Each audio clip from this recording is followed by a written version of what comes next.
다시 사무엘서 강의로 돌아왔습니다. 30번째 시간입니다.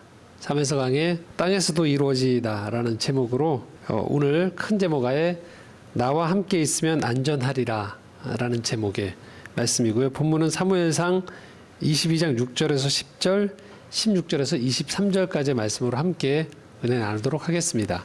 사탄의 거짓말 중에 한 가지가 있는데요. 그 중에 하나는 그것은 인간이 어떤 존재이고 어떻게 살아야지만 되는지에 대한 왜곡된 정보를 줘요. 어떤 왜곡된 정보냐면 너 혼자면 충분하다라고 얘기를 해요. 너 혼자 살 수 있어 라고 얘기해요. 또 하나는 네가 다 가져야 돼 라고 해요. 그러니까 내가 혼자여도 되고 충분하고 네가 다 가져가도 괜찮다라고 얘기하는 거예요. 이 명백한 거짓말이거든요. 사람은 홀로 살 수 있도록 지어진 존재가 아니에요. 그리고 사람은 내 것 너머에 다른 사람들과 함께 나눌 때 풍요로워질 수 있다라는 것들이 있어요. 그게 진실이에요. 근데 사단은 계속 우리로 하여금 그렇지 않은 왜곡된 거짓말을 줘요. 창세기 2장 18절에 사람이 어떻게 지어졌는지 이렇게 표현하고 있습니다. 함께 읽겠습니다. 여호와 하나님이 이르시되 사람이 혼자 사는 것이 좋지 아니하니 내가 그를 위하여 돕는 배필을 지으리라 하시니라. 아담을 놓고 하나님이 모든 만물을 짓고서 좋지 않다고 한 게 딱 하나예요. 그게 사람의 홀로 있음이에요. 홀로 있는 것들을 보고 하나님께서 좋지 않게 여기셨다고 해요. 왜냐? 하나님께서 삼위일체로 존재하시거든요. 성부와 성자와 성령이 이 세 위격의 이 삼위께서 서로 간에 사랑의 친교로 하나가 된 게 우리가 믿고 있는 믿음이에요. 삼위일체. 서로 간의 사랑으로 하나가 되어진 존재가 하나님이시기 때문에 하나님은 자신의 형상인 인간을 볼 때 동일하게 그렇게 하나가 되어지는 것, 그냥 본래 하나가 아니고요. 하나가 되어지는 것을 통해서 사랑의 관계 속에서 그가 충만한 삶을 살 수 있도록 지어놓은 그런 관계적 존재가 인간인 거죠. 그렇기 때문에 인간은 이 사람과의 만남 속에서 의미를 찾아요. 행복을 느껴요. 물론 이 사람과의 만남이 꼭 결혼만을 의미하진 않아요. 남녀 간의 관계만 의미하진 않아요. 직장의 동료일 수도 있고요. 이웃일 수도 있고 일시적으로 어떤 일이나 어떤 성격의 모임 때문에 모여서 그간의 교제를 나누는 것 또한 만남이에요. 서로 간의 연합이에요. 또 연장자와 연소자들. 신앙적으로는 우리가 교회에서 그런 경험을 매주 하죠. 다양한 연령의 다양한 직업과 다양한 상태에 있는 사람들이 함께 모여서 이곳에서 예배를 드린단 말이죠. 그렇기 때문에 인간은 혼자가 아니고요. 더불어 살아가도록 지어진 존재라는 것들이에요. 또 하나는 인간은 각자 자기 몫의 행복이 있어요. 다른 사람 걸 굳이 가져올 필요가 없단 말이에요. 자기 몫의 행복이 있어요. 그리고 그 다른 사람과 내가 서로 교류할 때 또 다른 제3의 행복이 나오도록 설계되어 있는 존재들이 인간이에요. 그런데 사단은 각자 몫의 행복이 아니고 다른 대상의 행복을 내가 가져와서 내 것으로 만들어야지만 행복할 수 있다라고 자꾸만 유혹하는 거죠. 창세기 3장 1절 5절 함께 읽어보겠습니다.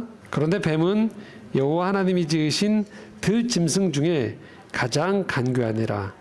뱀이 여자에게 물어 이르되 하나님이 참으로 너희에게 동산 모든 나무의 열매를 먹지 말라 하시더냐. 너희가 그것을 먹는 날에는 너희 눈이 밝아져 하나님같이 되어 선악을 알 줄 하나님이 아심이니라. 바로 이 뱀이 아담과 하와를 유혹하는 장면이죠. 하나님이 동산 중앙에 있는 선악을 알게 하는 나무 외에 나머지 것들은 다 먹고 누리라고 요청하셨단 말이에요.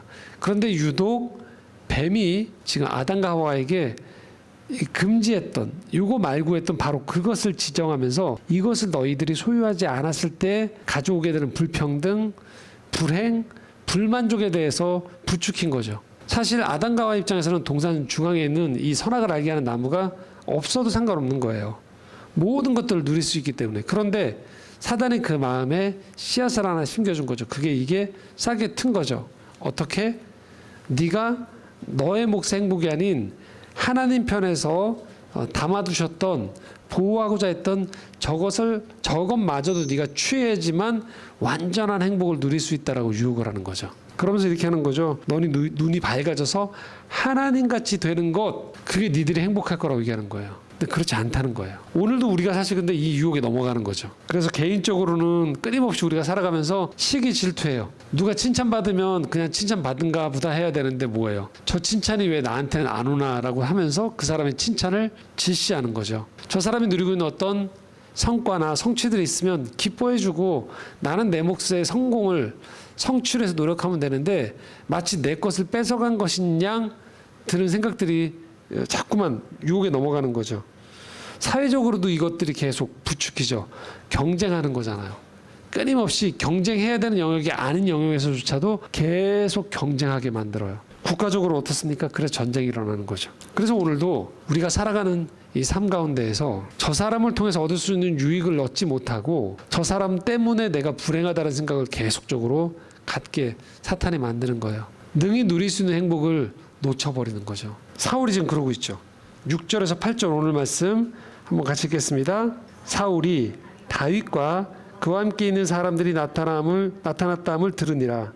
그때 사울이 기브와 높은 곳에서 손에 단창을 들고 에살나무 아래에 앉았고 모든 신하들은 그의 곁에 섰더니 사울이 곁에 선 신하들에게 이르되 너희 베냐민 사람들아 들으라.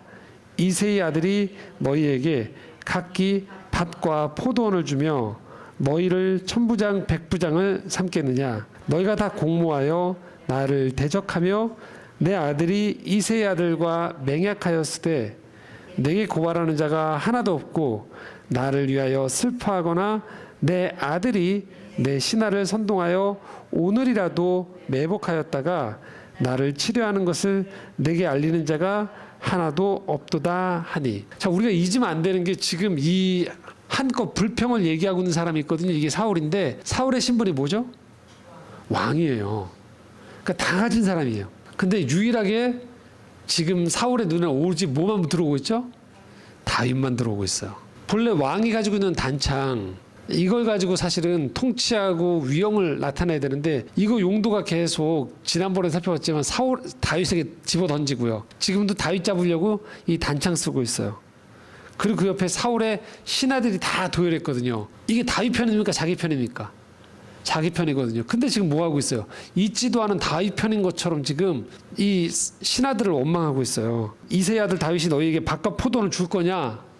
너희들에게 천부장 백부장 같은 군대의 지휘 역할을 줄 수 있느냐? 자기가 주거든요. 자기 사람들이에요. 그런데도 사울이 지금 어떻게 됩니까? 다윗에게 꽂혀 있게 되니까 완전히 빈곤한 상태로 들어가는 거예요. 정신이요. 그럼 어떤 문제가 발생하냐? 본래 이스라엘 백성들이 이스라엘이란 공동체가 자유의 사람으로 하나님이 빼낸 곳이 있단 말이죠. 어디죠? 애굽이에요. 애굽왕 바로가 애굽왕 자신의 행복을 위해서 나머지 백성들을 다스렸단 말이에요. 자기 행복을 위해서. 하나님이 그걸 빼냈단 말이에요. 그리고 이스라엘 광야 40년 후에 가나안 땅에 들어가서 사사제도를 했단 말이에요. 했던 이유가 왜 그래요? 애굽의 바로 같은 왕이 하나님과의 백성들 간의 관계 가운데를 가로막고 백성이 마땅히 누려야 될 행복과 자유를 차단하고 왕의 행복을 위해서 백성들이 다 소요되는 것들을 막기 위해서였거든요. 근데 이스라엘 백성들이 뭐라고 합니까? 우리한테 뭘 달라고? 왕 달라고. 그 지금 이 사울이 벌이고 있는 이 작태는 전형적으로 하나님께서 우려하셨던 대로 벌어지고 있는 거예요. 왕 한 사람의 행복을 위해서 나머지 사람들이 다 도구가 돼버린 거예요. 각자의 삶의 예배자들이 될 수 있고 강성한 국가가 되어져서 하나님을 섬기는 예배의 공동체로 위로는 하나님을 섬기고 우상을 섬기는 이방 나라들 속에서 온전한 건강한 나라를 꾸려갈 수 있는 권리가 사울에게 주어져 있단 말이에요. 근데 사울은 이게 하나도 안 중요해요. 지금 오로지 다윗을 제거하는 것 외에는 지금 다윗 때문에 내가 너무 불행한 사람이 돼버린 거예요. 8절에 뭐라고 해요? 부하들이 공모해서 나를 대적한다고 생각해요. 이 옆에 있는 이 말 잘 듣는 부하들이요. 그리고 내 아들 요나단이죠. 이새의 아들, 다윗이라고도 안 불러 이제. 이새의 아들과 맹약했다고 해요. 언약을 맺은 건 맞는데 언약을 맺은 내용은 뭐였어요? 둘 사이의 우정이에요. 근데 마치 지금 이 뉘앙스는 자기 아들과 다윗이 맹약을 맺어서 뭐 한다? 군사 동맹을 맺어서 나를 공격할 거라고 지금 얘기하고 있는 거예요. 근데 그 사실을 내게 고발하는 사람도 하나도 없다고 얘기하는 거예요. 나를 위해 슬퍼하거나 그런 사람 하나도 없다는 거예요. 그리고 내 아들이 내 신하들을 선동해서 만약에 나를 죽이려는 계획이 있다면 도대체 나에게 알려줄 수 있는 신하가 있을까? 이게 다 뭘까요? 다 진실이 아니고 어떤 거죠? 가상인 거예요. 자, 이게 심리학적으로 뭐라고 하냐면요. 이걸 부정성 편향이라고 해요. 부정성 편향. 똑같은 강도가 우리한테 주어질 때, 우리한테 어떤 자극이 주어질 때 긍정적인 것과 부정적인 것들 중에서 우리는 부정적인 것들이 훨씬 우리의 생각과 감정과 행동에 더 큰 영향을 미친다는 거죠. 10가지 좋은 일이 있어도 한 가지 좋지 않은 일이 있으면 우리는 한 가지 좋지 않은 일에 모든 것들을 마음을 다 뺏겨버리는 거예요. 도리어 한 가지 좋지 않은 일을 9가지 좋은 일로 가지고 와서 정화시키고 융화시켜서 더 큰 감사나 상황을 객관적으로 보지 못하고 그 한 가지의 모든 것들을 다 꽂혀버리는 거죠. 이게 인간이 생존할 땐 필요한 능력이에요. 왜냐하면 좋은 열매가 많아도 맹수가 출현하면 내가 잡아먹히잖아요. 생존에는 필요해요. 그게 이런 부정형이라는 게 살아가면서 그래서 항상 어떤 위험한 상황을 대비하는 것들이 필요하단 말이죠. 생존을 위해서.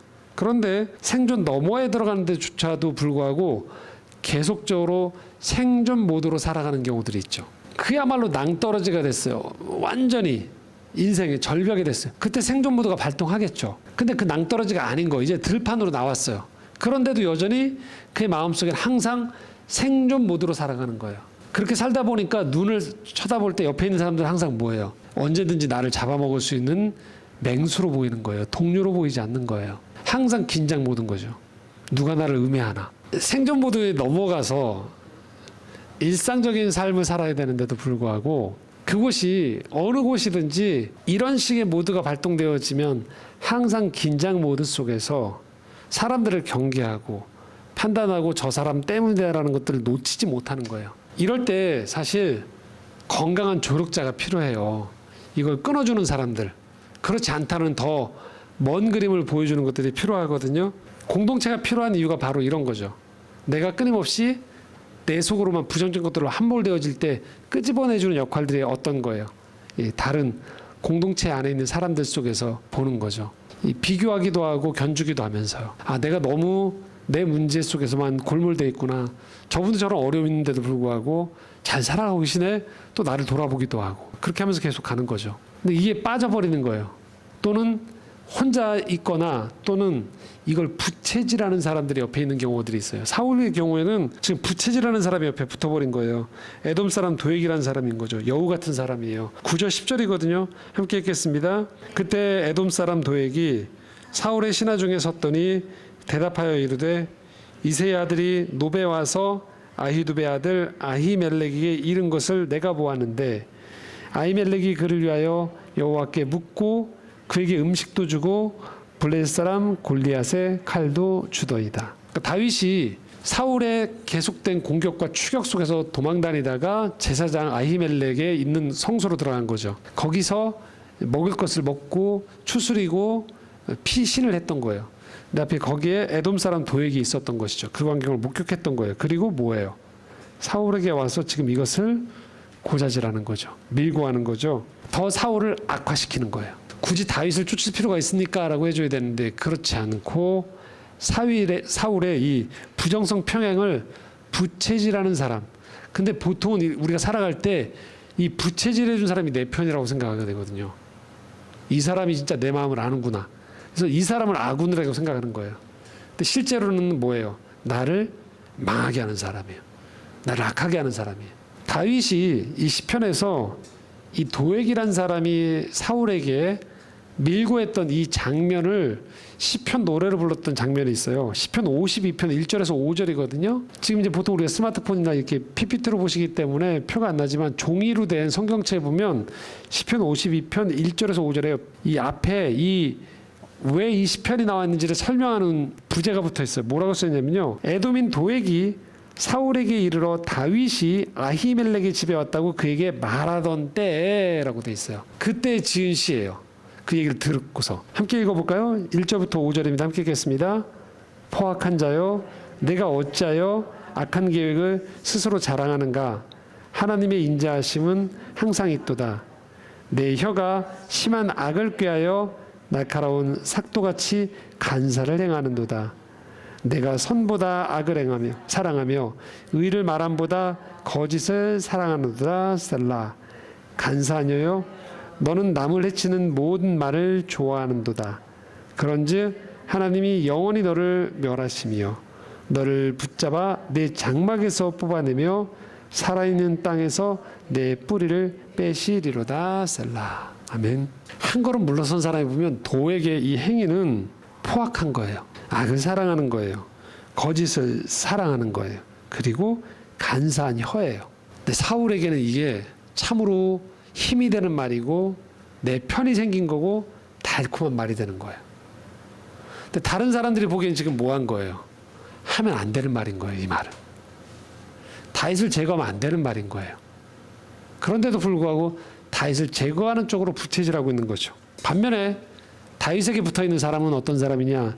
아히멜렉 14절 한번 볼까요? 같이 읽겠습니다. 아히멜렉이 왕에게 대답하며 이르되 왕의 모든 신하 중에 다윗같이 충실한 자가 누구인지요? 그는 왕의 사위도 되고 왕의 호위대장도 되고 왕실에서 존귀한 자가 아니니까. 객관적으로 보여주는 거예요. 부채질하는 게 아니고 이렇게 얘기하는 거예요. 제사장이 정신 똑바로 차리십시오. 왕, 왜 지금 다윗을 죽이려고 하세요? 다윗이 그렇게 악한 사람입니까? 다윗이 당신의 행복을 뺏는 사람입니까? 다윗이야말로 당신의 사위 아닙니까?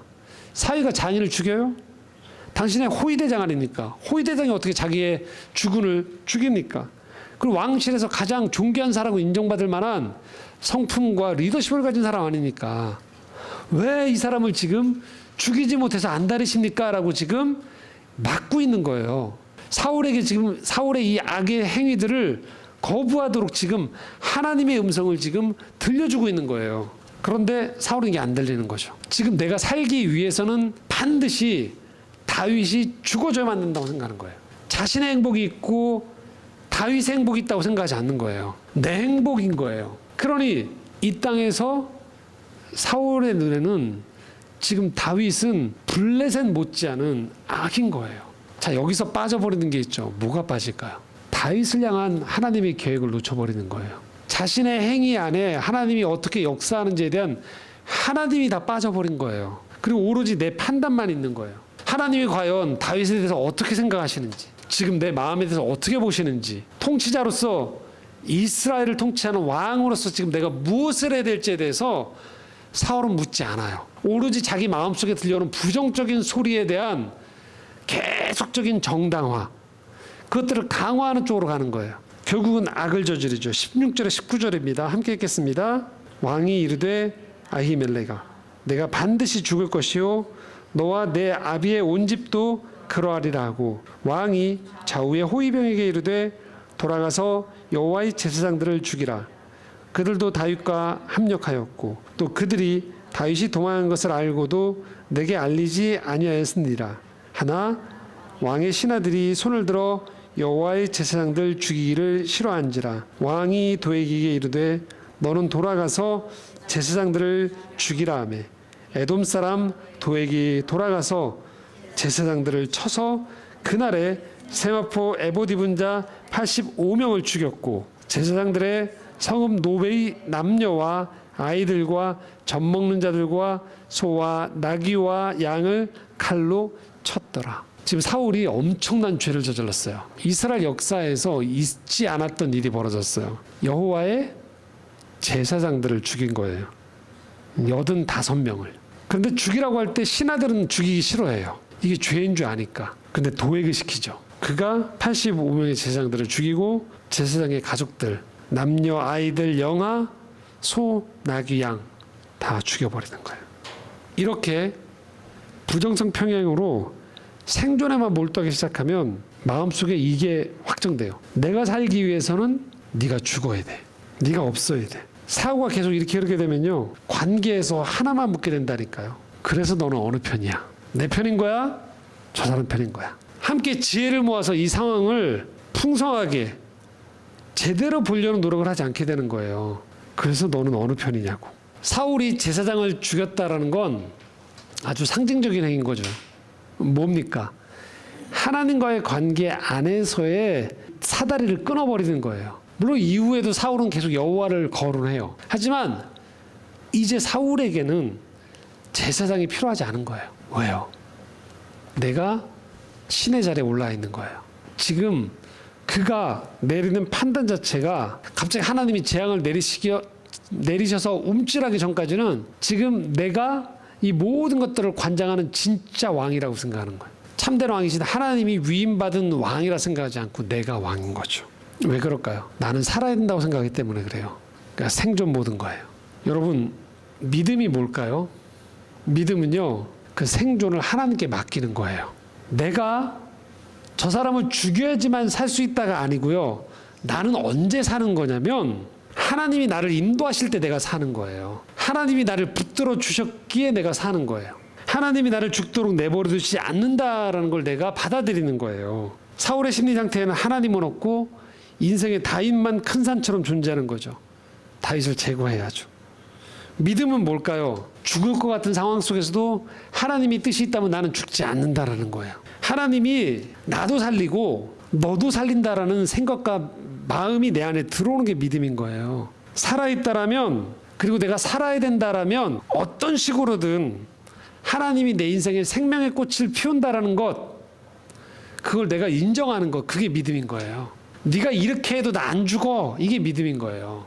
저 일이 벌어졌어도 뭐예요? 나 안 죽어. 네가 나한테 그렇게 독한 말을 했어도 나는 나야. 누군가 나한테 저주의 말을 품고 쏟아붓고, 그리고 온갖 책략이나 못된 짓들로 회방을 놓고 있어도 그래 좀 돌아가기도 해요. 멈칫하기도 하고 때로는 실패한 것처럼 보이기도 해요. 그래도 믿음은 내 인생을 하나님 책임지신다. 아주 망하게 안 하신다. 하나님 오늘도 내 삶 가운데 나를 붙잡고 계시다.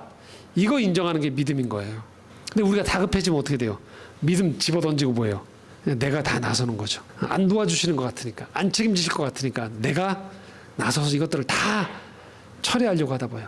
남는 건 뭐예요? 나밖에 안 남는 거예요. 일이 끝나고 나도 도끼밖에 안 남는 거예요. 비록 어렵지만 지금 이곳에 하나님이 계시다는 걸 내가 믿는 거예요. 하나님이 내 인생 붙잡고 계시기에 그래도 내가 내 방식대로 가지 않고 끊임없이 믿음의 방법을 구하고 찾고 나아가겠다라고 하는 것, 그게 바로 믿는 사람들이 위기의 순간 속에서 삶에 계속 찾아오는 많은 과제 속에서 대응하는 방식인 거죠. 자, 이렇게 참혹한 불신의 현장에서 그래도 믿음의 꽃이 피어지고 있는 한 장면이 나와요. 20절에서 23절입니다. 함께 읽겠습니다. 아히두베 아들 아히멜렉의 아들 중 하나가 피하였으니 그의 이름은 아비아달이라. 그가 도망하여 다윗에게로 가서 사울이 여호와의 제사장들 죽인 일을 다윗에게 알림해 다윗이 아비아달에게 이르되 그 날에 에돔 사람 도액이 거기 있기로 그가 반드시 사울에게 말할 줄 내가 알았노라. 내 아버지 집의 모든 사람 죽은 것이 나의 탓이로다. 두려워하지 말고 내게 있으라. 내 생명을 찾는 자가 내 생명도 찾는 자니 내가 나와 함께 있으면 안전하리라 하니라. 아멘. 아비멜렉 집안이 다 죽는 가운데에서도 생존자가 있었던 거예요. 아들 아비아달이. 그 아비아달이 살아나서 다윗에게 간 거예요. 그리고 뭐라고 해요? 사울이 다 죽였다고, 제사장들을. 근데 여러분 22절에 다윗의 답변을 보십시오. 뭐라고 돼 있습니까? 내 아버지 집의 모든 사람 죽은 것이 누구 탓이다? 나의 탓이다 라고 책임을 돌리는 거예요. 오히려 그 사건을 끌어안아요. 나와 관계된 문제라고. 우리 털어내는 것이 아니고 이 문제에 대한 진정한 애통함이 있는 거죠. 다윗의 마음속에는 다 같이 살아야 된다는 마음이 있는 거예요. 나만 사는 게 아니고 누군가 죽었어요. 근데 죽은 이유 중에 쭉 찾아가 보면 뭐예요? 이 원인의 제공자의 상당수는 자기 때문이거든요. 그걸 인정하는 거예요. 내 탓이로다. 그리고 23절에 다윗이 지금 이 도망온 아비아달에게 뭐라고 얘기합니까? 두려워하지 말고 내게 있으래요. 네가 나와 함께 있으면 안전하대요. 근데 여러분 한 걸음 물러서 다윗 지금 처지를 보고 있으면요, 이런 말할 처지가 아니에요. 도망자예요. 언제 사울이 닥쳐서 군대 끌고 닥쳐와서 다윗 죽이겠다 하면 지금 뭐예요? 다윗은 순식간에 죽을 수 있는 사람이에요. 생존 모드만 있으면 다윗은 지금 정신 못 차릴 때예요. 왜 한 사람 더 와가지고 여기까지 또 도망갔냐. 한 사람 더 붙었으니까 지금 더 위험에 적발될 위험이 많고 내가 죽을 확률이 높아지겠구나 싶은 거예요. 생존 모드라면. 그리고 지금 정신이 없는 거예요. 지금 사울과의 관계 속에 사울도 밉고 내 인생에 내가 뭘 잘못했길래 피해의식이 있고 그리고 진짜로 죽음의 위협이 시시각각으로 다가오기 때문에 마음이 위축될 수밖에 없다고요. 내가 살아야 되거든요. 근데 지금 다윗은 뭐라고 얘기해요? 두려워하지 말고 내게 있으라고. 네가 나와 함께 있으면 안전할 거래요. 이제 우리는 알게 되는 거예요. 다윗이 지금 이 사울과의 이 관계에 누가 지금 여기 사울과의 관계에 누구를 끌어들인 거예요? 하나님을 끌어들인 거예요. 이 문제는 전적인 하나님과 관계된 문제를 다윗은 인식하고 있는 거예요. 나의 생존도 하나님이 함께 하시기에 거기에 관계되어 있다는 거예요. 그러니까 지금 아비아달이 자기를 찾아온 건 사실은 자기를 찾아온 게 아니고 누굴 찾아온 거예요? 하나님을 찾아온 거예요. 하나님이 보호하실 거다라는 얘기를 하는 거예요. 이게 다윗의 믿음인 거예요. 자, 시편 52편 8절에서 9절. 다윗이 아까 얘기했던 이 도에게 이 살상, 이 나쁜 행동을 고발했던 시편 52편의 끝절에 지금 8절 9절에 다윗이 이렇게 표현하고 있습니다. 함께 읽겠습니다. 그러나 나는 하나님의 집에 있는 푸른 감람나무 같으며 하나님의 인자하심을 영원히 의지하리로다. 주께서 이를 행하셨으므로 내가 영원히 주께 감사하고 주의 이름이 선하심으로 주의 성도 앞에서 내가 주의 이름을 사모하리이다. 지금 한쪽에 있는 사람은 자기를 고발해서 나를 죽이려고 한단 말이에요. 근데 그 와중에 다윗의 고백에는 지금 한가운데 뭐가 박혀 있습니까? 하나님의 인자하심을 얘기하고 있어요. 하나님의 사랑하심이 내 삶에 있다는 거예요.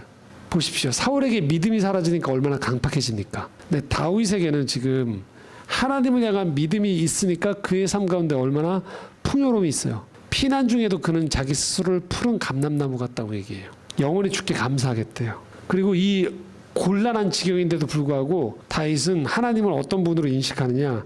선하신 분으로 인식하는 거예요.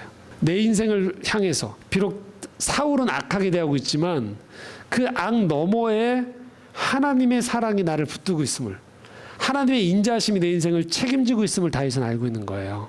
그래서 자기를 찾아온 사람에게 지금 뭐 하는 거예요? 하나님의 인자하심 안에서 또 다른 안전하자라고 권유하고 있는 것이에요. 그가 안심시키는 사람이 되는 거예요. 다윗만 그럴까요? 사실 우리가 인생을 돌아보면 우리 삶을 돌아보잖아요. 그러면 우리가 생존 모드로만 보잖아요. 그러면 우리는 다른 사람에게 선을 베푸는 건 사치예요. 다른 사람을 격려하는 것도요, 되게 허황된 말이 될 수 있어요. 위로 언감생심이죠. 왜요? 언제 내가 망할 줄 알고, 언제 나 또는 가족이 아플 줄 알고, 어떤 어려움이 처할 줄 알고 어떻게 알아요? 그래서 항상 뭐 해야 돼요? 긴장해야 돼요. 남을 돌볼 여유가 없어야 돼요. 그게 정상이에요. 생존이라면. 주위를 둘러보면서 그냥 내 갈 길만 가야지. 누굴 남 챙기냐, 누굴 위로하냐, 누구에게 전도하냐, 이런 거 사친 거예요. 그냥 내 평안, 내 먹거리, 내 앞길, 그것만 잘 챙기면 되는 거라고 생각하는 거예요. 그게 생존인 거죠. 그런데 하나님은 우리를 이 땅에 내려보내셨을 때 생존만 하라고 내려보내지 않으셨다라는 거예요. 그래서 하나님의 인자하심이 이 땅 가운데 흐르고 있는 거예요. 그 인자하심의 강물을 먹는 거예요. 인자하심의 햇볕을 쬐는 거예요. 나라는 사람 자체로만 보면 나는 대단히 약한 사람이에요. 내 몸 하나도 건사하기 힘든 사람이에요. 근데 하나님의 인자하심이 있기에 오늘도 내가 다른 사람을 위로할 수 있어요. 다른 사람을 축복할 수 있어요. 다른 사람에게 내게 있는 좋은 것들을 나눠줄 수 있어요. 왜요? 하나님이 계시기 때문인 거예요. 하나님의 인자하심이 오늘도 내 삶을 붙잡고 책임지고 있다라는 거예요. 그래서 이런 얘기를 하는 거예요. 다윗의 고백은, 이 고백이 단지 이 땅 안에서 육신의 생명으로만 끝나지 않아요. 우리 이런 생각할 수 있거든요. 목사님, 보니까 믿음 좋은 사람들도 억울한 죽음 당하기도 해요. 일찍 죽기도 해요. 고난 당하기도 해요. 망하기도 하는 것 같아요. 그런데 우리가 깨닫는 건, 믿음이라는 건 무엇이냐? 육신의 죽음 넘어, 이 땅의 실패 넘어, 그러니까 하나님을 알게 되는 순간 우리는 인생의 진실을 알게 되는 거예요. 어떤 거냐면요, 이 세상에 흐르고 있는, 가장 밑바닥에 흐르고 있는 진실이 뭐냐?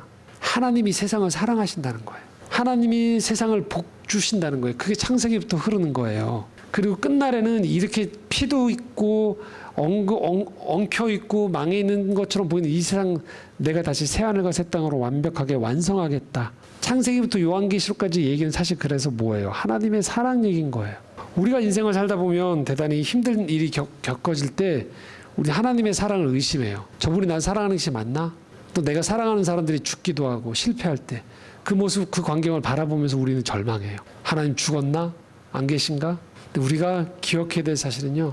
그 어떤 순간에서도 하나님의 사랑은 흐르고 있다라는 거예요. 그게 인생의 진실이라는 거예요. 그래서 우리는 이 정도까지 파고 남은 땅을 여기에 인생의 진실이 있다고 생각해요. 그런데 다윗은 지금 우리에게 이렇게 말하는 거예요. 더 파라고 밑으로. 더 파라고. 더 파. 그 밑에 뭐가 흐르고 있다? 하나님의 사랑하심이 흐르고 있다라는 거예요. 그러니까 여러분이 조금 더 건강할 수도 있고 그렇지 않을 수도 있어요. 일이 잘 될 수도 있고 안 될 수도 있어요. 옛날에 뭔가를 잘했을 수도 있고 옛날 일이 후회될 수도 있어요. 그건 우리가 가진 생각이에요. 근데 우리가 그럼에도 불구하고 놓치면 안 되는 게 뭐예요? 더 밑으로 파고 들어가서 거기에 있는 하나님의 사랑에서 오는 그 샘을 맛봐야 돼요. 오늘 우리가 사람들에게 하나님을 전한다는 건 뭐 전하는 걸까요? 협박하는 거 아니에요. 인생의 진실을 전해주는 거예요. 그렇게 불안하게 살지 않아도 된다는 얘기를 해줘야 되는 거예요. 그래 미워하며 살지 않아도 된다는 거예요. 인생의 저 밑에 흐르고 있는 건 하나님의 사랑인 거예요. 하나님의 평안인 거예요. 우리가 불안할 때마다 문제 해결을 놓고도 기도하지만 더 깊은 곳에서 내게 주시는 하나님의 나를 내 영혼을 내 인생을 붙잡고 있는 하나님 안에서 하나님 주시는 평안을 내가 경험하는 거예요. 나 안 망하는구나. 나 존귀한 사람이구나. 이걸 놓치지 않는 거예요. 자, 시편 63편 3절 4절 다윗이 지금 이렇게 고백하는 거예요. 함께 읽겠습니다. 주의 인자심이 생명보다 나음으로 내 입술이 주를 찬양할 것이라. 이러므로 나의 평생에 주를 송축하며 주의 이름으로 말미암아 나의 손을 들리어다. 3절 보십시오. 뭐라고 써 있습니까? 주의 인자하심이 무엇보다 낫다? 생명보다도 낫대요. 그러니까 죽으면 끝나는 게 아니에요. 우리는 알게 되는 거예요. 아, 영원한 거구나. 여기는 우리 모두가 조금 잘 될 수도 있고 안 될 수도 있고 좀 더 오래 살 수도 있고 일찍 죽을 수도 있어요. 근데 뭐예요? 우린 다 뭐예요? 하나님의 사랑을 입은 사람들인 거예요.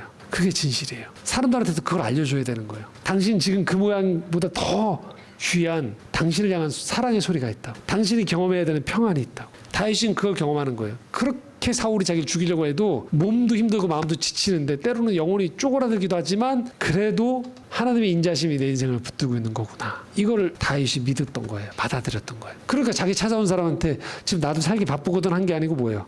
함께 있으라. 내가 나와 함께 있으면 안전하다. 하나님과 함께 있으면 안전하다라는 거예요. 오늘 우리가 그 하나님의 사랑 안에 있는 자들임을 기억하십시오. 우리는 안전한 사람들이에요. 우리는 평안한 사람들이에요. 우리는 하나님의 사랑을 입은 사람들이에요. 오늘 다윗이 이 아비아달에게 했던 이 얘기가 오늘 우리에게 주시는 말씀인 거예요. 두려워하지 말라. 나와 함께 있으니 너는 안전하다. 그 말씀이 곧 오늘 우리에게 주시는 하나님의 사랑의 초청이요, 사랑의 위로요, 사랑의 응답임을 기억하시면서 하나님을 찬양하며 감사하며 사는 우리가 됐으면 좋겠습니다. 기도하겠습니다. 사랑하는 주님, 오늘 우리의 삶에 흐르는 하나님의 인자하심을 찬양합니다. 그 어떤 형편 가운데서도 하나님의 사랑으로 살아가는 자임을 기억하고 누리고 맛보며 살아가도록 주님 도와주시옵소서. 예수님의 이름으로 기도드리옵나이다. 아멘.